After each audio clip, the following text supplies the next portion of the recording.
say, if you didn't choose the pink chair, I was going to tell you that you have to. I didn't wear enough pink today, so. All right, we've known each other for a little while. We've had a few conversations, and I was saying back there, I feel like we almost don't even need a script. But before we get into talking about HereWeFlo and all the brilliant stuff you're doing on the marketing front, can you tell us about a challenger brand that you're particularly passionate about right now and why? Oh, you always love asking me this question.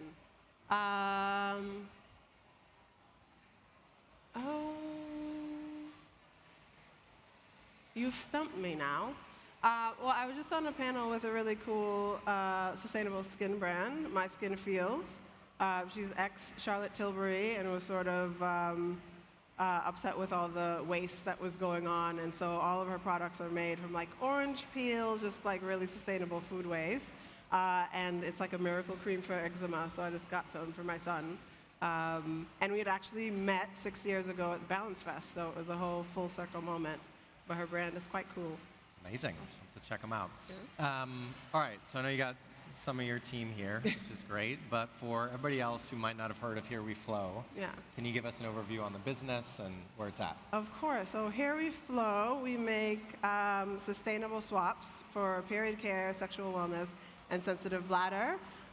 So using organic materials like bamboo and organic cotton to make products that are sort of like sustainable versions of conventional products there.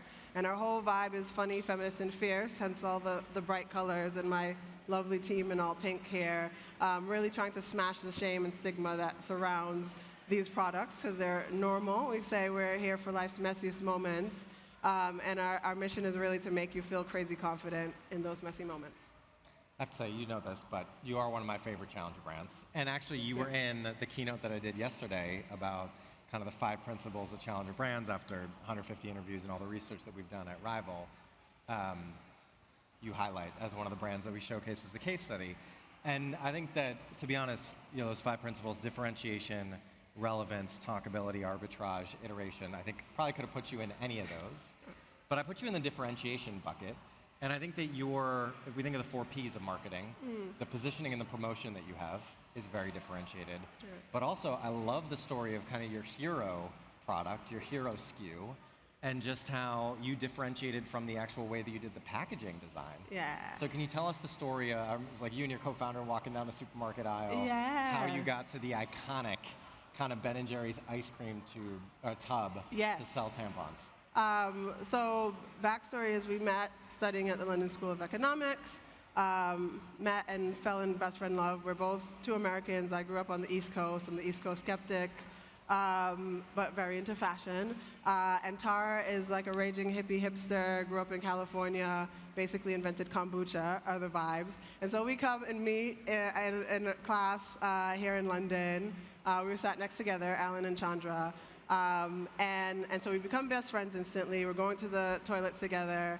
And after reading all these case studies, I'm like, forget the PayPal mafia. Let's start the feminist mafia. Let's start a business together. And she can't find organic tampons very easily. So we have this conversation. And I was just like, that sounds like a scam. Why do I need an organic tampon?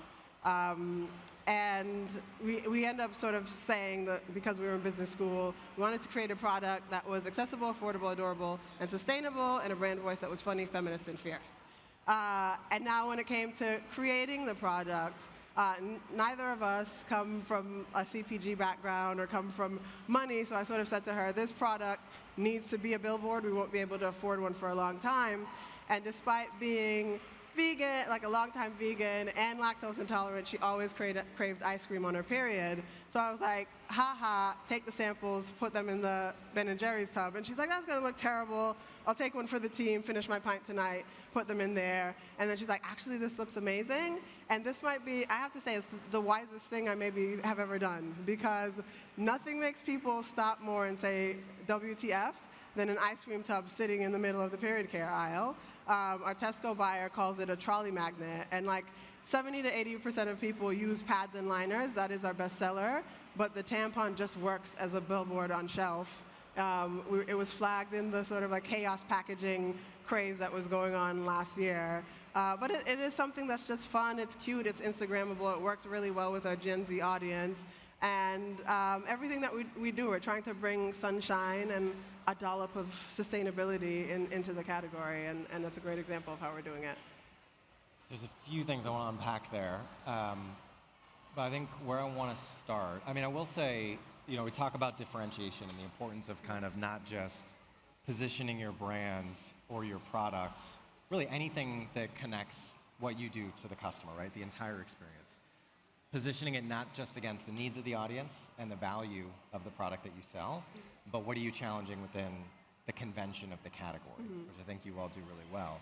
But I think that the holy grail, like the North Star that everybody should be aiming for, that proves that you are sufficiently differentiated, that you've checked that box, is if you took your logo off of your advertising or your packaging, or again, any touch point that you have with the customer, could it be your competitor? And there's no way the Tampax or any of the incumbent brands in your category would sell their tampons in an ice cream tub. So I think you sufficiently checked that box. So coming back to the category convention kind of topic, I was saying yesterday in one of these interviews that part of the process that we go through when we're doing positioning exercises for our clients is to actually map the category convention. Is that something that you go through? I'm guessing it's probably not that kind of formal or process-oriented, but how intentional are you at saying, this is what the category is doing, we're going to do something different? So there's a bit of that particularly if we're looking at NPD, but I think our obsession is with the customer, and that I think that's perhaps a flaw of the incumbent, because they were the only for so long. They still own so much market share. They can pretty much put whatever product out that they want, and we have to use them because we will continue to have periods, and you need to use something. And we sort of had a unique opportunity to say, as people with periods, what would we like to see? What are the pain points? And because we had the idea while we were studying our masters, we were able to do focus groups when Tara did the business case as a dissertation, and really gain an understanding of like what those pain points were. And so we designed a product that worked for the consumer. So for instance, the tampon tubs has both regular and super tampons in it. But from a sort of commercial perspective, I understand why P&G would have two separate ones, because now I have to buy two products every time I go. But as a person with a period, I'm like, that's really annoying. I'd love to have something that just sorts me out for my period, and that's what we created, both with our pads, with the tampons, and then with our first pads was a combi pack. And as things have built out, we've then done separate ones for them. But I think that's been really key for us, is like our customers in our community can see we're trying to make things that solve problems for them and do things differently from every aspect that's specifically for them, and from that point of view of someone who has a period. It's interesting. I think a lot, maybe too much, about like why there's so much bad advertising out there. And if you have to boil it all down, I genuinely think it's like everything that matters. It's simple in theory, but hard in practice. It's because there's just stuff that gets in the way of what does the customer need and how do I deliver on it. Yeah. There's politics and there's budgets and there's legal teams that say no, and there's just stuff like as you scale, and that's what makes it so hard as an incumbent to kind of stay so close to the customer. And you got the scale, which of course is an advantage against somebody like you, but you don't have that proximity to the customer. Yeah. I want to touch on, because whenever it was you came on the podcast, but a couple of years ago now, I've referenced this at least a dozen times since, around the topic of sustainability. And the thing that you told me in that interview, which I've loved, and again, I've thought about many times since, is you said we are dark green on the inside and light green on the outside. Yeah.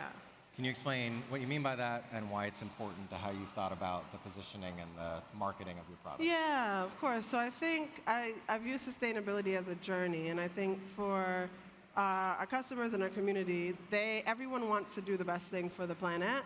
But if you think about the hierarchy of needs as a customer, especially around something like a period, you need a product that works, first of all. And so if in everything that we were creating, we knew we had to walk that line of efficacy and sustainability.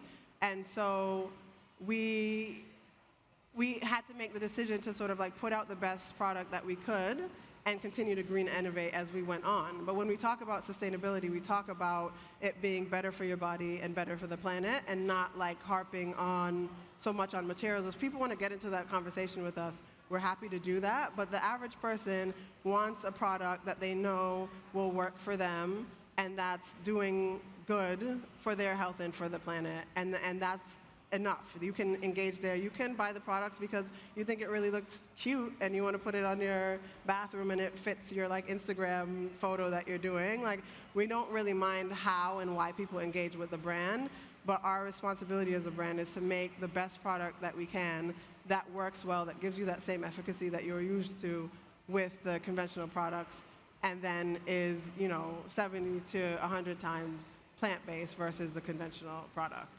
And then continuing to green innovate in the background until we're getting to where we have a great product that's 100% plant-based. The other example that I always think of is Who Gives a Crap, the toilet paper legal company. The CMO was also on the podcast. And I actually don't think, or I don't remember the conversation as clearly as I do the one with you, but I have seen some of their advertising in London, and I remember a specific ad that said, loo roll that doesn't cost a buttload, and then there's something in the bottom that's like about how it's made from bamboo or something like that, but it's like the primary message is economic or functional, but the secondary message is still there, even if I would imagine they would say they're dark green on the outside, like you are as well. So when it comes to the advertising and marketing, the thing that I always think about with a business like yours, and I know you spoke at our recent event, and there was also Phoebe, who's the head of marketing at Peanut, which is like a mom's networking app in the UK. You should check them out if you haven't heard of them before. Mommy Tinder. It's great. Yeah, I feel like that might need a little bit of nuance to it, but yeah, Mommy Tinder. But I put you in the same category along with a lot of the other challenger brands that are kind of heroed at conferences like this of like, you just consistently deliver hits. And I'm sure that there are, like every company, there are some things that didn't make, made it onto the cutting room floor, it didn't work, but we talk about the hits, of course. But you also do it with such small teams and such limited budgets. So can you talk about the activations, the marketing that you actually do? Maybe give a couple examples. And then talk about like, how do you deliver such outsized impact with these marketing activations that you pull off?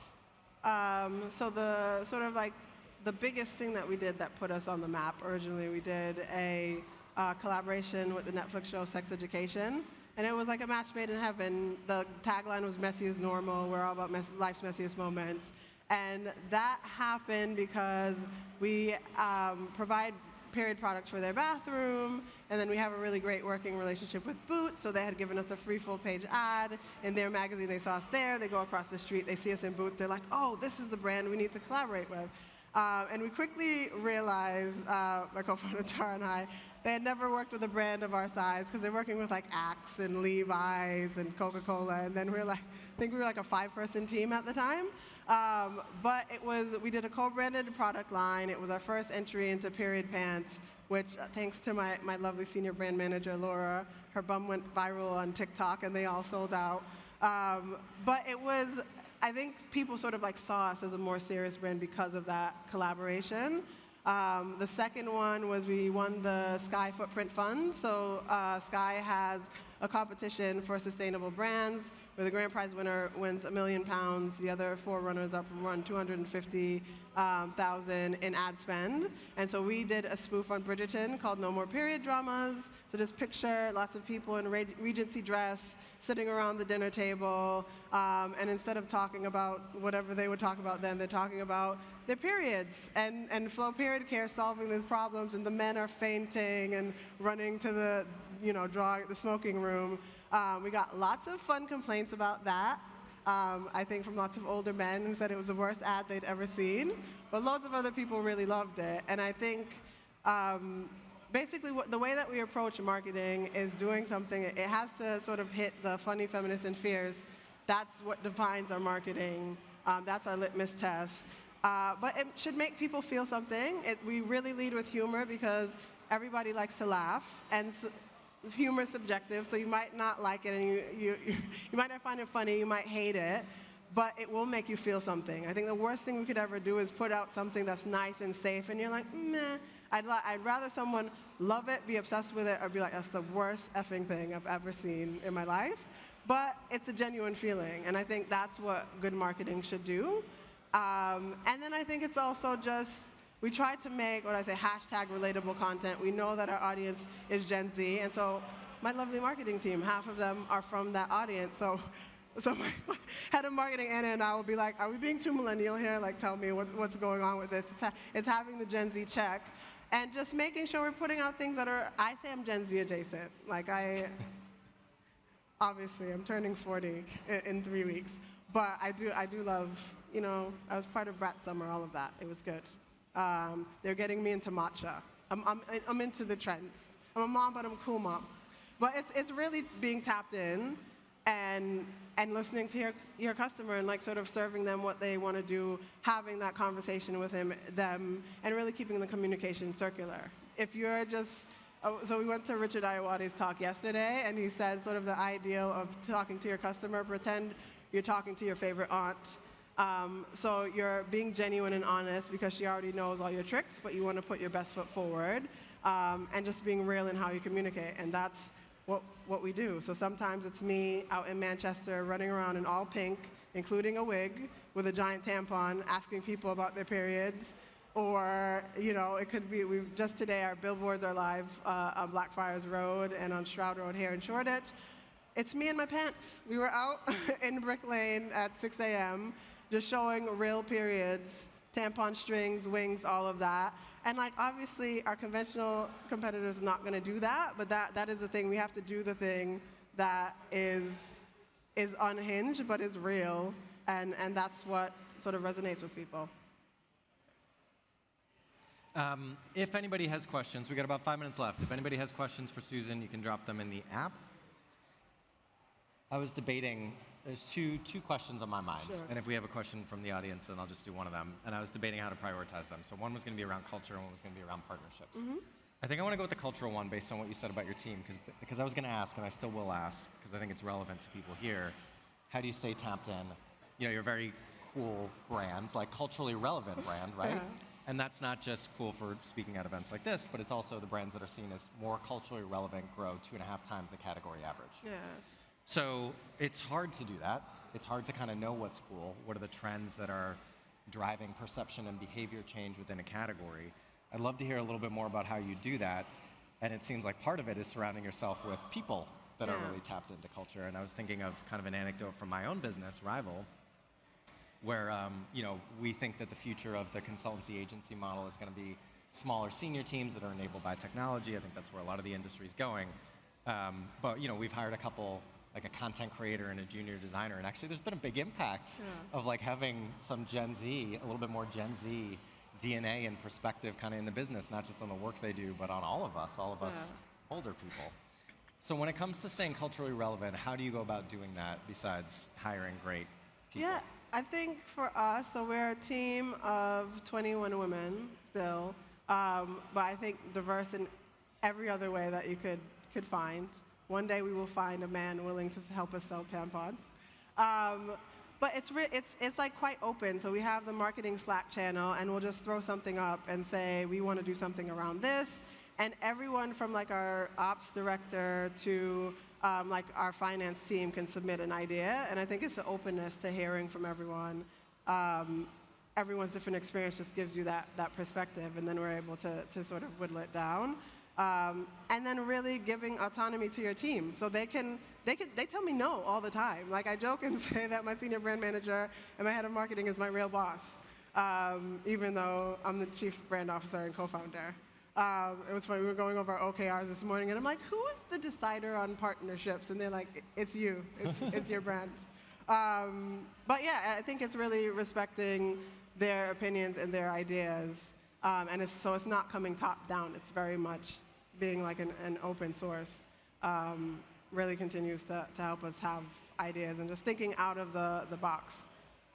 I think having little marketing budget has forced us to be very creative in a way that perhaps we wouldn't have to be if we had millions of dollars and just could have spent on whatever we could want to do. It's the whole kind of constraints drive creativity type of thing. And I've always thought that'd be an interesting exercise if you're at a bigger company with bigger budgets, is to be like, what would we do if we only had 10%? Because it just kind of forces you to think differently. And oftentimes, it's why our podcast is called Scratch. Forces you to think from scratch for where things are right now, as opposed to, well, we budgeted this last year, we've always done things this way, et cetera. So if there aren't questions from the audience, we got a minute. What is one thing people should do differently after listening to this conversation? If you could only choose one. What should you do differently?